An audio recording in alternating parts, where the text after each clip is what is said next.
বর্তমানে বাংলাদেশ পৌঁছে গিয়েছে এশিয়া কাপের সেমিফাইনালে। আফগানিস্তান শ্রীলঙ্কাকে হারানোর পর বাংলাদেশে কপাল খুলে গেছে এবং বাংলাদেশ পৌঁছে গেছে সেমিফাইনাল। চলুন দেখে নেওয়া যাক বাংলাদেশের প্রতিপক্ষ কে এবং কার সাথে কবে ম্যাচ।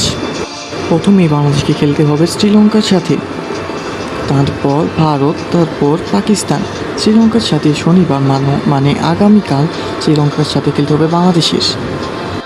বর্তমানে বাংলাদেশ দল খেলছে তার নতুন দলের নিয়ে কোনো অভিজ্ঞ খেলোয়াড় যারা এতদিন ছিল, দলকে সামনে ছিল, কিন্তু তারপরও বাংলাদেশ এবার চলে গেছে এশিয়া কাপের সেমিফাইনাল পর্যন্ত।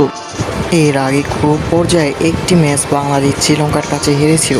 এই দিক থেকে শ্রীলঙ্কা এগিয়ে থাকলেও বাংলাদেশ কি আবার পারবে শ্রীলঙ্কার সাথে জিততে এবং নিজেদেরকে ফাইনাল পর্যন্ত তুলতে পারবে কি বাংলাদেশ? এরপরে রয়েছে ভারত ও পাকিস্তান।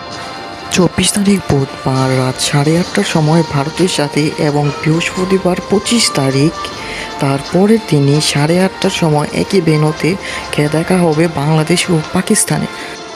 তো ম্যাচ শেষে বোঝা যাবে যে এইবারের আসরে কাপ উঠবে কার হাতে। সেখান থেকেই বোঝা যাবে কোন দল খেলবে ফাইনাল। কাপ কি উঠবে বাংলাদেশের হাতে নাকি প্রতিবারের মতো এবারও কাপ পাবে অন্যরা, সেটা বোঝা যাবে এশিয়া কাপের শেষে।